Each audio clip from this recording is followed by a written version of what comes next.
and of course, the breathtaking beauty of their work, our city's architecture, what you all came here to see today.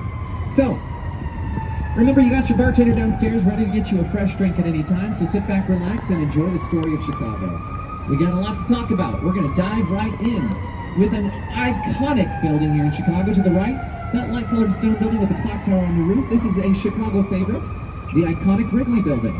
If you've ever heard of Wrigley's juicy fruit or big red chewing gums like the Wrigley Candy Company, or Wrigley Field where the Chicago Cubs baseball team plays, that's all the same Wrigley. William Wrigley was the guy's name.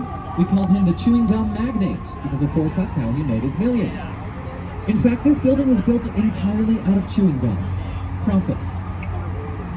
Okay, so the jokes aren't going to get much better, so brace yourselves.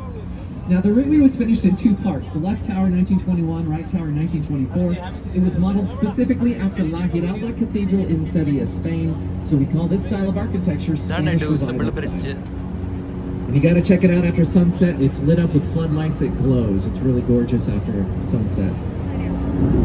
But now we're going to leave the Roaring 20s and the Wrigley building in the past because we're going to travel to the 2000s. So we can take a look at the second tallest building in Chicago, right here in front of us. And I bet you can't guess what this one's called. Trump International Hotel and Tower from 2009, designed by Chicago's very own Skidmore, Owings & Merrill architecture firm. We call them SOM for short. They're a world-famous firm based right here in Chicago. And this building is a really good example of a style of architecture known as contextualism. And let me explain how this style works, contextualism. You'll notice 3 patio setbacks at various heights along the building.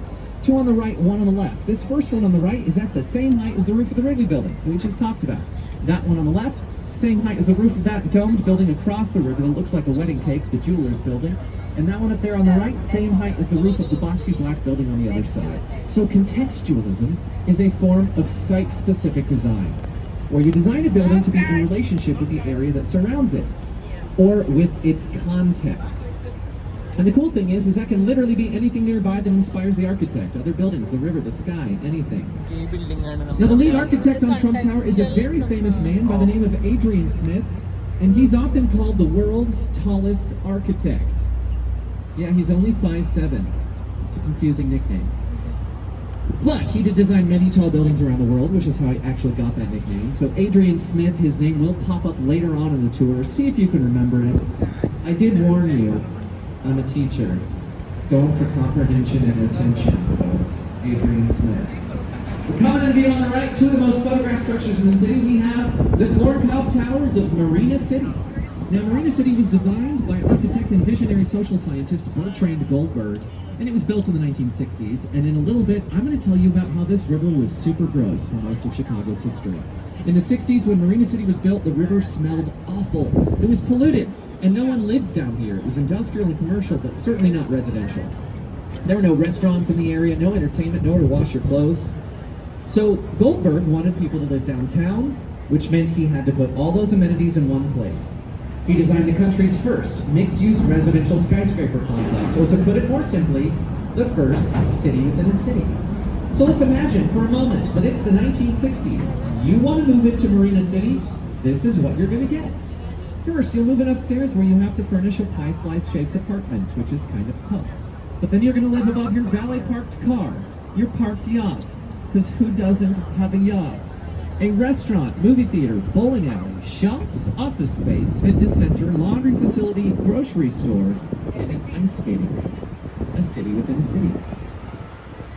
Now, I've been doing this job long enough. I'm sure some of you are wondering if anyone's ever driven a car off of one of those balconies into the river. Well, the answer is, this is America. Of course we did.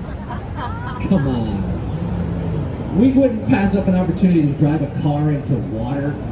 It was in the movie The Hunter. Steve McQueen drove a car off of one of those balconies. It was an iconic action scene. You can look it up on YouTube, The Hunter. But Marina City was such a huge success that Goldberg actually began to change our attitude towards the river. We began to embrace it. We continued to build alongside it. More importantly, we cleaned it up, and by 2016, we sealed the deal when we finished our incredible river walk here to the left. Now, this river walk is 1.3 miles long. It travels along the entire length of the main branch of the river. It did cost about $112 million. I think it was worth every penny. Now, I'm a huge fan of the architect who designed the Riverwalk. Her name is Carol Ross Barney, and she designed each section to have its own distinct purpose and personality. My favorite section on the Riverwalk is to the left, with these steep stone steps. She calls this the River Theater, and I didn't know why she called it that until last summer. I took my dog out there, we sat down for a few hours, and I realized, oh, the river is the show, and that's the audience. Right? Tour boats, party boats, kayaks, yachts, there's all kinds of action that happens on the river. In fact, this year, the newest boat you can float down the river in, a hot tub boat. It's a floating hot tub with a motor. In Chicago, we're doing that in January. La Salle Street. Because what else are you going to do in Chicago in January other than float down the river in a hot tub? But listen, the Riverwalk, it's a public amenity, folks. Please explore the Riverwalk. There are restaurants, shops, bars, all kinds of beautiful views, great photo opportunities down there. So check it out. It's one of my favorite places in the city. Now we've passed under a number of our iconic bridges. These are called trunnion bascule style bridges. They split in the middle and raise on either side like seesaws, just like this. And they do that about 50 to 60 times a year in the spring and fall months when sailboats travel between the river and the lake. But we also have 4 double-decker bridges, so that means 2 levels. One of them is right in front of us, Wells Street. The lower level is for cars and pedestrians. The upper level is for our L train. Now, does anyone know why we call our train the L? If you know, you can just shout it out. Elevated. Yes, because many of the tracks are elevated or raised above street level. Now, I'm going to keep my eyes peeled, and you should too. If an L train passes over one of these double-decker bridges, it's a really cool photo. Well, let's talk about this monster of a building coming in on the right. It occupies 2.5 city blocks and has 43 elevators, 7.5 miles in long length, 73 American-sized football fields on floor space. Until 2008, this building had its own zip code. This is the massive merchandise mall from 1929. The first example of our first national style of architecture in the U.S. from the late 20s called Art Deco. And let me point out 3 of the most common features that you'll find on an Art Deco building.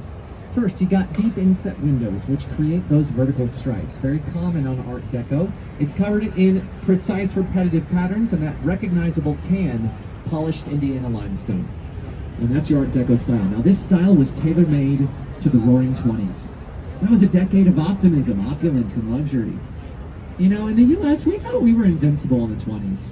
I always like to joke that in 1929 in the U.S., we were like, woo, we're rich, nothing bad will ever happen to us. Definitely not in October of this year. Spoiler alert, something bad happened in October 1929. We'll talk about what that was in a bit, but we're going to see a lot of Art Deco on our tour today. Right now, though, soak it in, because we have reached the crown of the Chicago River. We call this area Wolf Point, where the 3 branches of the river come together. And this was also the cradle of the city. Back in the early 1800s, just a few buildings here, including a tavern, a trading post, and a hotel. The river was 5 feet wide and 2 feet deep. Can you imagine? But now, that building, that building, that building, that building, and that building built in the past 8 years. So this is the most modern architecture that you'll find in the downtown area. A lot of tall blue glass reflective skyscrapers, like the newest building on the river to the right. This is the Salesforce Tower, just finished last year. They're putting some finishing touches on it. And a lot of these newer buildings have very unique shapes, like curvy one to the left we'll talk about later. How about that one behind the Lake Street Bridge? It has that narrow Y-shaped base. Looks like it's going to fall over if you tap it. We'll definitely talk about that building. And we even have skyscrapers that look like giant Hot Pockets, or McDonald's cherry pie boxes, or sticks of deodorant. Depends on how you're feeling. But that's River Point, pretty cool building. But I gotta skip it because we gotta talk about the oldest building that we're gonna see on our tour today. And I'm talking about that unremarkable pink brick box up ahead on the left. Now I know it does look a little boring to the eye, but it has a great history. This is the historic Fulton House, finished in 1898 as a cold storage freezer building for the meat packing industry. Now, because it was a freezer building, originally it had no balconies and just a few windows, because it was an insulated box, right? But in the 70s, the meatpacking business that operated in Fulton House, they closed down, sold the building, moved out. And this is where it gets interesting. When the builders got inside to renovate it for the new owners, it took them over 3 months to defrost the building. Because they discovered that the walls were 4 feet thick and they were packed with cork and matted horsehair, which was an early version of insulation before styrofoam was invented. But judging by some of the looks on your faces, you'll be happy to know that buildings are vegan again. We don't put horsehair on the walls, which is a little weird, a little creepy. In the 70s, the windows and balconies were cut into the building and it was converted into a residential structure. It's mostly condos for purchase, but there are a few apartments for rent as well. I actually just did some research on the Fulton House like last week, and I saw that their penthouse up on the top floor is currently for sale, and it's actually pretty stunning. And it's honestly not that expensive. It's like a little under $1 million for a penthouse downtown in a very historic building. That might seem like a lot to some people, but if you're familiar with city real estate prices, it's actually pretty good. Well, we got another rich bit of history to the right. This raised bridge is the old Carroll Avenue Railroad Bridge. Now, it was finished in 1908, decommissioned in 2001. It is now an official Chicago landmark, which means you cannot tear it down. Permanently raised in this position is a bit of public art, public history, public education. And so you do get to actually see what these bridges look like when they're raised. And the cool part about this one is that with the rest of our bridges, the counterweight is hidden in the side of the river, but this one is exposed. That's that big chunk of concrete on the right. These operate on a weight counterweight system. The bridge is the weight, the concrete is the counterweight. So when the counterweight goes down, the bridge goes up. That's essentially how they operate. And that's so much concrete that to actually operate the bridge, they use a motor that has the same horsepower as a VW Bug. So it doesn't actually take that much energy to raise the bridge because the concrete's doing most of the work. But now, this is my favorite building. I love this building. It's pretty magical, I think. Shaped like a triangle, covered in triangles. Right here we have the gorgeous river cottages. 4 very unique townhomes from 1988. Designed by architect Harry Weiss, the same guy that renovated the Fulton House 10 years earlier. And Harry was obsessed with sailboats. Can you tell? It's covered in triangles, like sails. You even have round porthole windows like you'd find on a boat. This is a great example of postmodernism. That's a style of architecture that you can think of as like the abstract art of architecture. Very whimsical, very playful. Postmodern buildings use unique shapes, materials, and colors. And the 4 of those townhomes sold for between $325,000 and $500,000 back in 1988 when they first sold. But one of them resold in 2015 for $2.25 million. And the other 3 are still owned by the original owners. And I don't think they're letting go of them anytime soon. The reason why? We finally cleaned up the river. And I'm going to tell you how we did that in just a few minutes. But first, our Captain Albert is going to make a U-turn up here on the North Branch. We're going to head back down through Wolf Point onto the South Branch, where there's a lot more to talk about. I'm going to get off the mic for a short break, about 3 or 4 minutes. I'll be here in the aisles. If you have any questions, raise your hand, let me know. I'm happy to answer those questions for you. Otherwise, visit the bar, get a fresh drink, stretch your legs, take some photos. So in 1892, the Army Corps of Engineers came to Chicago to save us. You might be thinking that was very nice of them to come and clean up the river, but that is not what they did. They reversed the flow, so we sent our polluted water down to St. Louis, Missouri. They dug a 28-mile channel from the South Branch of the river and connected it to a series of rivers that empty into the Mississippi River. And by digging that channel on a downward slope, they just used gravity to permanently pull the water in the opposite direction away from Lake Michigan, saving our drinking water and making this the only river on the planet that flows backwards. But we kept polluting it. And it wasn't until 1972 when the U.S. Congress passed the Clean Water Act. We had no choice, we had to clean it up.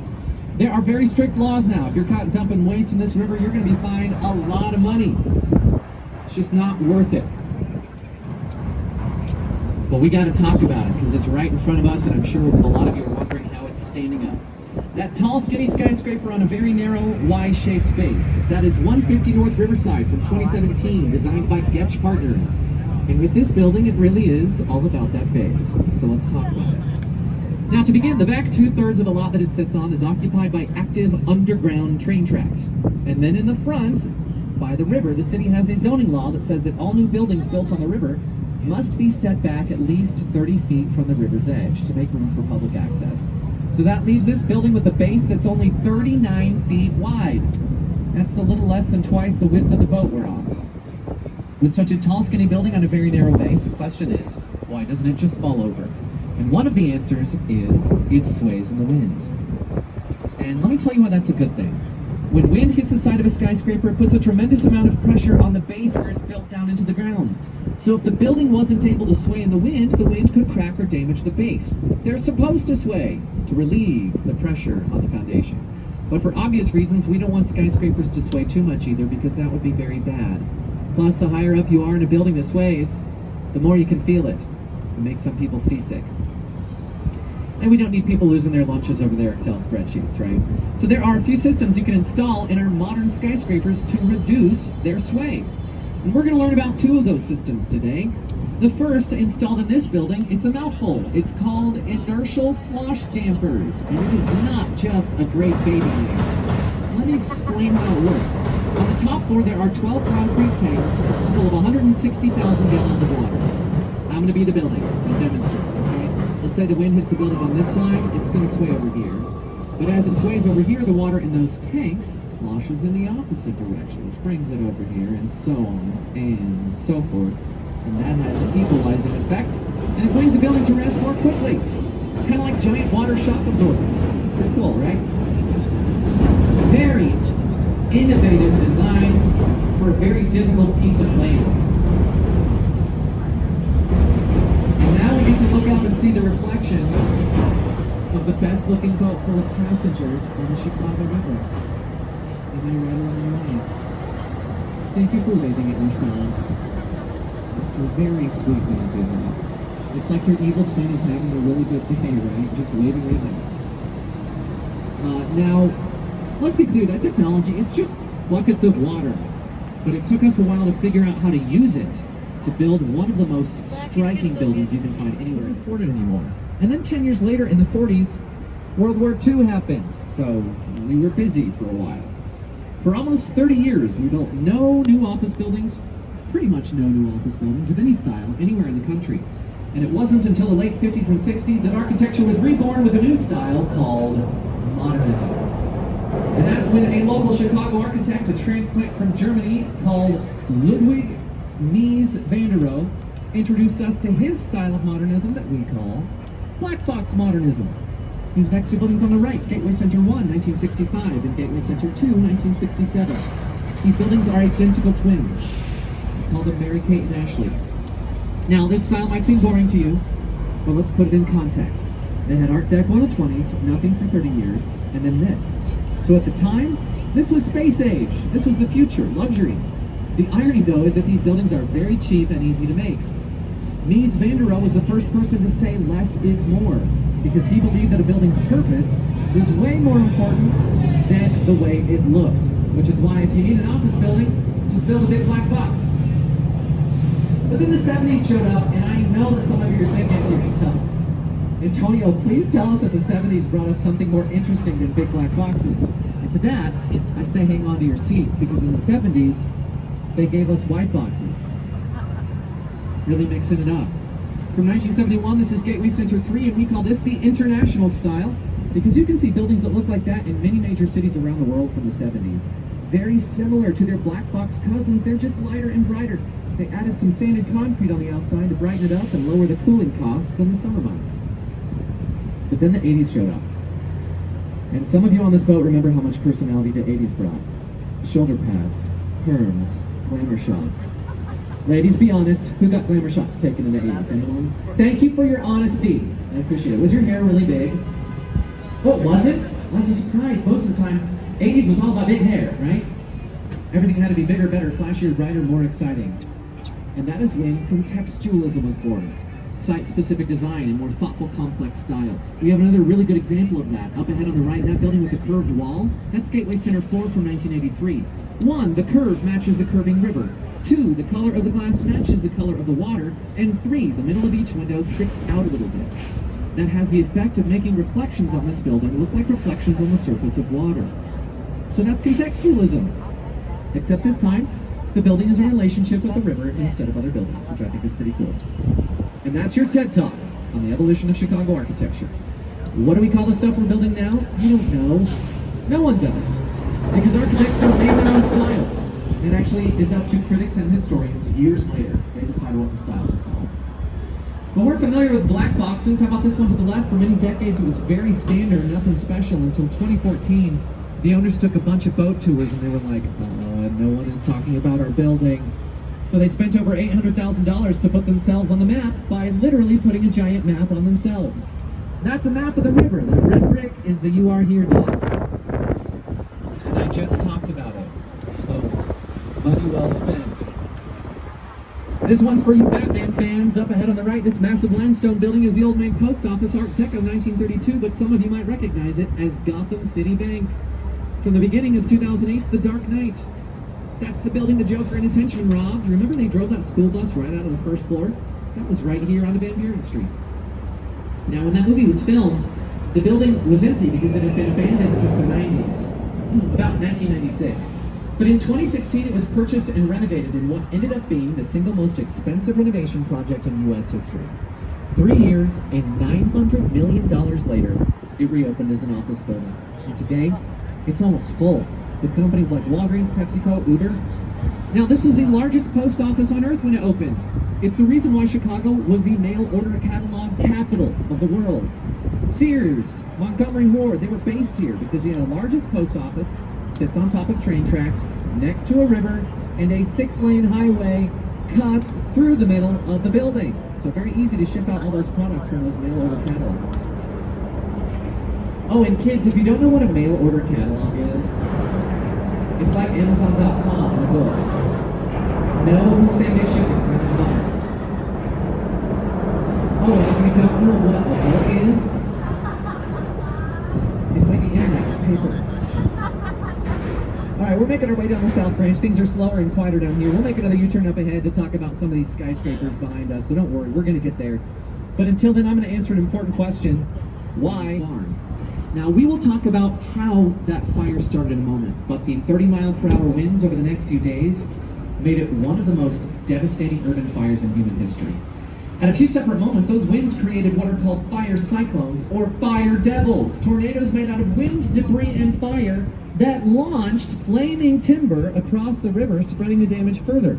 And to make matters much, much worse, Chicago had experienced 3 months of drought, very dry summer, and the city had grown so fast that it used the most readily available material to build itself: wood. In fact, the streets and sidewalks were made out of wood covered in tar, very flammable. The river was so polluted, there was a layer of waste floating on top, so the river itself caught on fire. Now, this fire raged across the city for over 30 hours. And finally, in the early morning hours of October 10th, when the last flames were put out, nearly 18,000 buildings had burnt down. Over 300 Chicagoans lost their lives, 100,000 people were homeless, which was a third of the city's population, and a 3.5 square mile chunk of the city was gone in a day. I think it's pretty easy to see that this is undeniably the most tragic event in our city's history, right? But I tell you what, looking back on it from today, people still always want to know, how did the fire start? And that's where the big myth comes in. Some of you might have heard this story, so we have to talk about it. Do you remember Mrs. O'Leary? I mentioned it was her barn where the fire started. We actually know for sure that's where the fire began. She was an Irish Catholic immigrant, and you gotta understand, for a lot of bad and wrong reasons, there was a lot of animosity towards Irish Catholic immigrants in the city at that time. Chicago was angry for good reason, looking for someone to blame, and Mrs. O'Leary, she was the obvious target. But they didn't blame her directly, because instead the city chose to blame it on her cow. It was the popular story for over 100 years that it was in fact Mrs. O'Leary's cow, Daisy, who kicked over a kerosene lantern in her barn, and that's what started the Great Chicago Fire. But listen, I'm gonna keep it real with you, okay? I always do. I'm originally from a pretty small town in southern Illinois called Lawrenceville. That's part of what we call cattle country here in the U.S. And I think the cow was framed. I think it was set up. In fact, I would go so far as to say it was a cowspiracy. Oh, if you didn't like that one, you're really not going to like the rest of them. In fact, I think it is utterly unjust that the city had a beef with Mrs. O'Leary, who had to hoof it out of town. Now, holy cow, I know there was a lot at stake, but I think it's high time Chicago stopped milking this cheesy story. Stop crying over spilt lanterns and move on.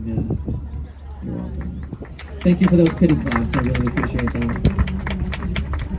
My favorite is when people can't even be bothered to clap with both hands and they do one of these. Or one of these. It's my favorite. What a great compliment. Listen, sometimes I worry that only 2% of you will get those jokes. Okay, too much dairy humor? All right, Milk was a bad choice. Let's skim ahead. Listen, bad jokes aside, nobody disagrees that that fire was the worst thing that could have happened to the city, right? But do you know we call the fire today the best thing that ever happened to Chicago? Because shortly after the fire, a lot of young and up-and-coming architects with big ideas flocked to the city because they knew there would be a massive effort to help the city rebuild, and they could get some credits on their resumes, and that's why, only 14 years after the fire, Chicago became home to the world's first 10-story steel-framed skyscraper. Chicago is the birthplace of the skyscraper, folks. Historians agree it is because of that fire. Which brings us to our second story. Just 22 short years after the fire had devastated the city, Chicago had rebuilt itself enough to host the highly sought-after 1893 World's Fair. Now, the original site of that fair was in Jackson Park, which is a gorgeous park on the south side of the city, along the lakefront. Still there today. That's where they're building the Obama Presidential Library.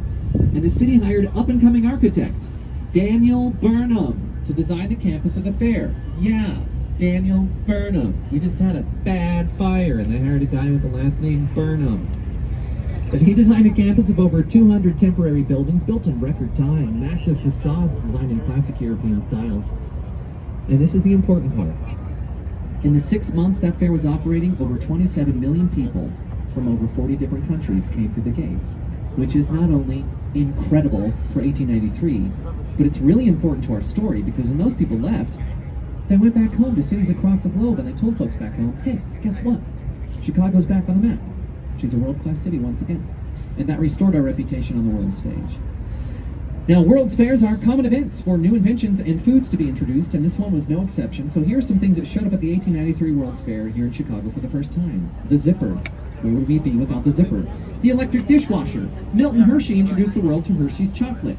Mrs. Bertha Palmer introduced the world to the first chocolate brownie. You can get one of her original recipe brownies at the Palmer House Hotel today. George Washington Gale Ferris introduced the world to his first Ferris wheel, intended to rival the recently completed Eiffel Tower in Paris. And my favorite thing that came out of the fair, I just think this is very silly, classic America. A tiny brewery up in Wisconsin named Pabst won a blue ribbon for their beer. Yeah. I think it has a preschool on the first floor, so you can send your kids to school where you live. It's cool. Sometimes we see children on leashes on that balcony there, which is very cute. They always like to wave with the boats. This South Branch is going to be transforming quite a bit over the next 20 years, though. The city's going to pour billions of dollars into redeveloping this area down here. They're already doing it with the South Bank development here to the right. The Reed was just finished last year. They've got more plans for new residential buildings, and then, of course, they've already finished this incredible Riverwalk. That's the best thing about new development. You got to have a Riverwalk with new development on the river. So, in the next 20 years, we're going to see a huge, beautiful, brand new stretch of Riverwalk down here, which is very exciting. All right, let's turn our attention back to this like dots and dashes, kind of like Morse code on the front. That is 235 West Van Buren, and those are balconies that you're seeing, those dots and dashes. And this is a bit of contextualism.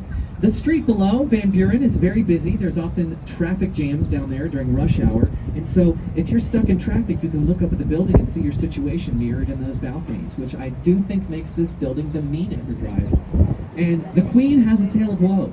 She was finished in 1990. And originally at night, the barrels on the roof were lit up with over 1,800 fluorescent lights. It was so bright that at night, migrating flocks of birds would mistake the crash to the ground. It was a huge problem. I already told you Chicago is a dangerous city for birds. So we had to get our act together and come up with a solution. It's called Lights Out. Every spring and fall during bird migration season, every skyscraper in Chicago voluntarily dims their rooftop lights, so we don't interrupt the birds' flight patterns anymore. Which brings us to this tall black tower with the 2 wide antennas on top, the tallest building in the city of Chicago, the biggest of the black boxes, the Sears or Willis Tower, depending on who you ask. Let's talk about the name. So back in 1974, Sears department store built the tallest building on the planet right here in Chicago. That was the Sears Tower.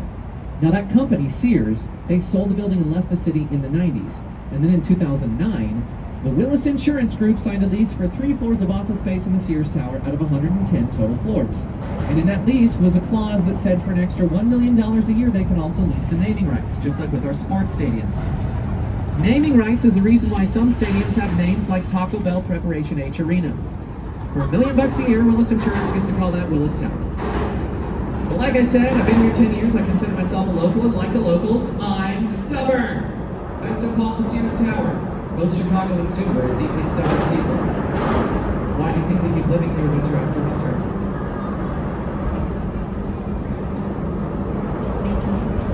Now, this is kind of the best place in the city for a photo of the Sears. Pretty much uninterrupted, unblocked views. I love it when the sky is clear and blue above it. It makes the photos look really cool. Now the Sears clocks in specifically at 1,451 feet tall, or 442 meters. But how do we measure the very specific height of a skyscraper? We measure to the nearest foot, right? So where do we start measuring? Where do we stop measuring? And more importantly, who sets the rules for that measuring process? Well, that would be the creatively named Council on Tall Buildings. That's what they came up with. They've determined to measure the height of a skyscraper. You start at the bottom of the lowest public doorway and you measure to the top of the structure or permanent spire. And here's the thing, even though those antennas are huge and they've been on the building since it was built, they're not considered permanent nor spires. The council calls them utilities, which means they do not actually count towards the height of the building. I just think that makes the record even more impressive, because the Sears was the tallest building on Earth by roof height alone for 24 years, which is a very long time to hold that record. In fact, the Sears held that record for longer than any other building has in the history of measuring skyscrapers. But it isn't the tallest building in the world anymore, because that record currently goes to the Burj Khalifa in Dubai. It is 2,717 feet tall. Yeah, that makes it almost twice the height of the Sears Tower. It is a gigantic building. Yeah. And who designed the Burj Khalifa? Well, you all should know, Chicago's very own world's tallest architect. Adrian Smith. Yeah. You're my gold star student, my man. Pound it. Well done. Bravo. The rest of you, F minuses. Deeply disappointing. No extra credit, I'm calling your parents. No, yeah, Adrian Smith, world's tallest architect of Chicago, man. Now, folks, if you look to the right, you'll see the top of the Sears Tower, and don't worry, if the bridge blocks your view, you'll be able to see it right after the bridge as well. But if you look up at the top of the building, you'll notice 5 glass boxes sticking out of the side of the tallest tower on the Sears. Coming back into view here. That is the 103rd floor. It's called the Sky Deck. And those boxes are called the Ledge. And if you want, you can get a ticket, take an elevator up to that floor, walk out into one of those glass boxes, look through the floor, 1,353 feet down to the street below. And if that sounds like fun to you, I suggest you seek therapy. I'm very afraid of heights. It's, I know it's ironic because I'm paid to talk about skyscrapers. It's also kind of funny because I just went up to the Sky Deck 3 days ago. I finally faced my fear, and I went in the box and I got my picture taken, and I learned some things about what to do if you're afraid of heights but you want to get your picture taken up there, okay? So listen closely. If you're afraid of heights like me, don't walk in the box forward, because you're gonna look through the floor and you'll lose your lunch. Do what I did. Walk in backwards, get your picture taken, and then run away. Escape. I'm curious to know, anyone here done the ledge, got up in the glass boxes? Anyone on the boat? Okay, well, this whole group here. What did you think? Was it cool? You went this morning? Oh my gosh. Did you jump up and down on the glass floor? That is lunatic behavior right there. But you know what? Young people, you seem to not really have any fears, so that makes sense, you know, jumping up and down on a glass floor. Listen, the Skydeck experience is really cool. They just built a new interactive museum. How'd they get down? Well, the answer is in handcuffs. Because it's very little. That was the Sears Tower, folks, an icon of Chicago, designed by architect Bruce Graham and structural engineer Dr. Fazlur Khan from Bangladesh. Fazlur Khan is the reason why buildings are so tall. He figured out how to make them taller and keep them safe, which is why it took 24 years for someone to beat his record. Moving on, back in Art Deco Alley here, folks. Got the Civic Opera Building on our right once more. Second largest opera house in North America. And I mentioned it was designed to look like a throne, right? Now the armrests and the seat back up on top, all that space is office space. It was designed to be rental income for the opera company. They could rent it out, make some extra money. But the other alleged reason for this design has to do with the man who built the opera house, Samuel Insull. He has a very interesting past. There's a lot of legends in his story. And he was a developer. He built buildings in Chicago, but he also built some in New York City. And the legend says that when he would go to New York City on his business trips, bring his wife. She would secretly audition for operas because she wanted to be a big-time famous New York City opera singer. The problem was, she was bad, and nobody cast her. But Samuel said, "Don't worry, my love, I got you." He came back to Chicago, built her an opera house, designed it to look like a throne, with the back of the throne facing east, in the direction of New York City. As if to say, we don't need you, New York City.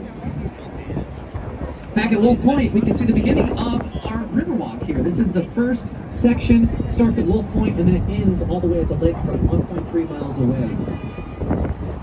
But if you look above the Riverwalk, you're going to see one of our city's favorite buildings. This curvy blue-green building is the New Veen from 1983. And I'm going to point out the features and see if you can tell me the style. So the curve of the building matches the curving river. The blue glass reminds us of the sky above and the green of the river below. Do you remember what we call this style? Contextualism, very good. Site-specific design, contextualism, in relationship with its context. Fun fact about the New Veen, this is where Ferris Bueller's dad worked, in the little-known Chicago docudrama, Ferris Bueller's Day Off. Now, Chicago is a very popular city for TV shows and movies to be filmed, and a big reason for that is our architecture. They like to have these buildings in the background. So here are some movies and TV shows you might have heard of that were filmed here in Chicago. Of course, Ferris Bueller's Day Off, Home Alone, Adventures in Babysitting, The Fugitive, The Blues Brothers, The Dark Knight Trilogy, My Big Fat Greek Wedding, so many more movies. TV shows like Chicago Fire, Chicago PD, Chicago Med, Surprise, they're filmed in Chicago. Empire, Shameless, Southside, The Chi, and the show that's currently running on FX, The Bear. If you want to learn about Chicago food, you gotta watch The Bear. If you don't want to be stressed out, don't watch The Bear. It's a deeply stressful show, a lot of yelling. But if you want to check out the restaurant where it's filmed and that it's based off of, you can. It's called Mr. Beef. It's in a loop about a 15-minute walk from our dock. They make an amazing Italian beef sandwich. But if TV, film, or theater are not the kinds of shows you're interested in, I have a different kind of show for you. How about the largest permanent digital art show on the planet? If you look to the right, you'll see a glass box mounted on the side of the Riverwalk. Inside that box, 34 projectors, and every single night between April and December, that box displays digital animated art on a 2.5-acre size wall of the merchandise mart. It's called Art on the Mart, and it is absolutely spectacular.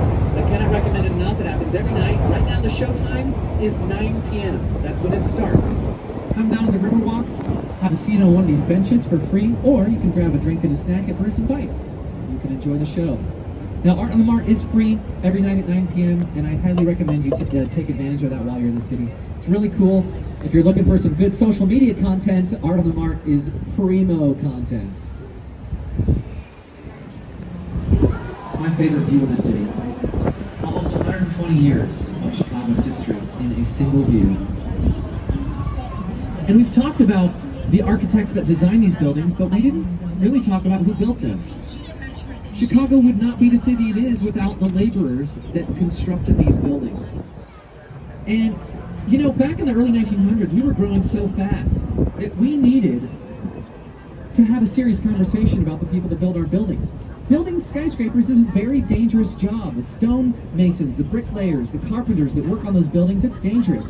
The Sears Tower was such a huge undertaking, they had to put 2 kitchens in the building for the workers. They built them inside the building as it was being constructed, and they built a concrete factory in the basement, so they'd have concrete built or made on site. And they actually had to airlift a welder up to the top of the building so he could weld those antennas into place. So he was flying from a rope, hanging from a helicopter, to weld those antennas into place. It's such a dangerous job that in the early to mid-1900s, a lot of the laborers said, look, you got to treat us right, because this is a hard job. And that is why Chicago is the birthplace of much of the modern labor movement. Some of the most treasured workers' rights that we have in this country come from Chicago, and it comes from the people that built these buildings. So I personally am very grateful that we took care of our workers, because they've continued to construct incredibly beautiful and stunning buildings here on the Chicago River. But here to the right, you're going to be an expert on this style because it's very unique, very specific, easy to identify. Short, angry looking, covered in concrete with a 55 near the roof, lovingly nicknamed Danny DeVito. We call this style brutalism. Now I know it looks brutal, but that term comes from the French béton brut, which means raw concrete. And that style is found mostly in sturdy institutional buildings like banks and courthouses, because we were using it to make people feel safer against that turbulent time in our country's history in the 1960s. Also, Tiny Tap, great place for a cocktail and an appetizer between meals or when you're just exploring the Riverwalk. Now, I love brutalist buildings. I think they're stubborn in a way that I deeply relate to. But some people think this style is ugly, and I think that's fair. But I dare you to think this next building is ugly. Coming up ahead in this view, we're going to play a game of I Spy. When you see it, I want you to point at it. I spy, by the lie, a giant bottle of champagne in the sky. Which building am I talking about? Yeah, very good. A little to the right, that narrow green tower with the gold trim on top. That's the Carbide and Carbon building. Art Deco structure, 1929. And it was built during Prohibition. That's the period in U.S. history when alcohol was illegal. So it is believed, it's actually been confirmed, I should say, that this building was supposed to look like a bottle of champagne as a protest against Prohibition. That's why it's green terracotta for the glass bottle, and then you have the gold foil wrapped around the cork up on top. And that's actually real 24-karat gold leaf, but only half the thickness of saran wrap, so don't go King Kong it up there, scrape it off and make some cash. Not a lot of value. But my favorite part about the Carbide and Carbon building is it has a great sense of humor today. There is now a mid-rise rooftop bar up there called Chateau Carbide. So you can drink a glass of champagne on a bottle of champagne. Now we have a lot of great rooftop bars in the city. Of course, Chateau Carbide is the newest one. There's also Cindy's on the rooftop of the Chicago Athletic Association on Michigan Avenue. But if you want to check out the second best rooftop bar and restaurant in the country, look no further than the London House Hotel on the right. You can see these four buildings built against each other. The two on the left make up the London House. And if you want to get a drink up at that bar, just go in the lobby. Let them know and they'll send you upstairs, no questions asked. But if you want to eat at the restaurant up there, you will have to sell all of your children. So say goodbye. You know, last week I made that joke and a kid in the front row looked at his dad and just went, I guess he's leaving. No, I'm just trying to say it's hard to get a reservation there. You have to go on their website the first day of the month at like 7 a.m. That's when the next month's reservations are posted and they go very quickly. But I finally got one. I ate up there last summer. The food is incredible, but it's expensive. If you want to save the money, just get one drink. They sell a Miller High Life for $7. You can see down the entire length of the main branch, or you can get my favorite view from up there, which is to the left. Because you'll see the top of two of my favorite buildings. The first is the iconic clock tower on the Wrigley building, but just to its right in the second row is the second building that I'm talking about. Looks like an old church. That is Tribune Tower. Now Tribune, the Chicago Tribune, is the city's largest newspaper. And back in the 1910s, they hosted a contest looking for the design of the world's most beautiful office building. And whatever won that contest, they would build as their headquarters. That's it, right there. Finished in 1925, the winning design by architecture firm Howells and Hood. It was modeled after a French cathedral, so we call this style French Gothic Revival style. Now, the Tribune moved out in 2018, and it was converted into high-end condos. The top floor penthouse sold recently for $7 million. Yeah, nice little starter home. And as we make our way by these cathedrals, we're going to pass under Michigan Avenue, and you'll notice the bridge is called DuSable Bridge. Now that name is very important in Chicago, because DuSable was the founder of our city. He was an Afro-Haitian immigrant explorer. He came from the country we now know as Haiti. His parents were French and Nigerian. His full name was Jean-Baptiste Point DuSable, but we just call him DuSable because it's the Midwest. Now, it's believed that when he settled here in the 1770s, that he built his cabin on 20 acres of land to our left. So a few years ago, city leaders were like, look, we should do something to honor DuSable's legacy. We should put something there to remember him by. And someone else was like, how about an Apple store? So that's what we got. Now, I will say the Apple Store is pretty cool. Those glass walls are partially load-bearing, and they do help support a roof which was designed to look like a MacBook Air. It's a bit of postmodern flair for you. Now, I'm sure you're aware of this breeze we're experiencing and how it's getting stronger and colder. So, plays, musicals, comedies, tragedies, Shakespeare, opera. Lots of incredible theater. We have a lot of Broadway tryouts. Those are brand new shows that premiere in Chicago before they go to New York City. Music, you want to listen to music? This is another great city for that. Our roots when it comes to blues and jazz go deep. If you want to check out our famous jazz club, the Green Mill, I recommend you do it. They have live jazz music there many nights of the week. They serve great cocktails, and it's a great place to experience an old school jazz bar kind of vibe. Ooh, on Thursday night they do a swing orchestra. That's really cool. So yeah, if you want to get some swing tunes, check it out on Thursday night. It's kind of perfect for tonight. If you want to check out the House of Blues, that's the used to be the movie theater at the Corncob Towers. It's now a live music venue. They serve food and drinks. But if you want to laugh, no better city on earth to laugh than in Chicago, because we invented improv comedy. Improv was invented by an elementary school social worker and teacher named Viola Spolin. She lived at the Hull House with Jane Addams, and she noticed that the immigrant communities were not really interacting with each other because they didn't speak English on a hot summer day, because if you're on the lakefront, you're going to have a nice breeze, just like today. But it does create some problems for some of our buildings. Again, the tallest building in the city, it's a high-end residence and hotel, and I got some good news. For any of you looking to relocate to Chicago, you can actually rent a 5-bedroom, 4-bathroom apartment in the St. Regis for only $35,000 a month. Yeah. Crack open your piggy banks. Now there's a lot more to talk about with this building, but I'm going to start with the 2 floors near the top that don't have any windows. See those up there? Now, do you all remember the tanks of water on 150 North Riverside that reduced the sway of the building? This is our second system of sway reduction. Some people criticize it and think it takes away from the building, but I just think it makes the story more interesting. But speaking of our lakefront, you know, we have 25 miles. I couldn't unsee that after they told me that. So I guess it depends on how you handle your stress. But that is Lake Point Tower, 1968. The stylish pier, which is my favorite summer treat, the rainbow cone. Now, a rainbow cone. Wait, do I have any ice cream freaks on the boat like me?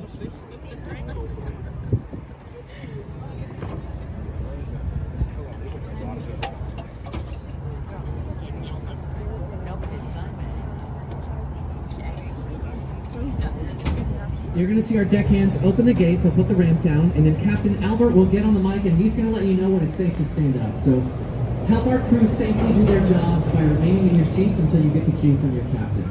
I'm going to be the first person off the boat. I'll be waiting at the top of the steps if you have any questions about anything, if you're looking for any recommendations of places to check out, if you got any feedback for me, or if you have any fresh cow puns. I'm always looking for more of those to torture future passengers with. Your boarding photos will be available for purchase and make a cool souvenir of your time here. And then I also have to say, Shoreline is in its 85th year. It is a family-owned and operated business. We rely a lot on our online reputation. So if you have a moment after the tour, it would mean a whole lot to me if you could leave us a short review on any website where you leave reviews. Google, TripAdvisor, Viator, Yelp, and my name is Antonio. If you didn't like the tour, my name is Stacy. All right, folks, listen.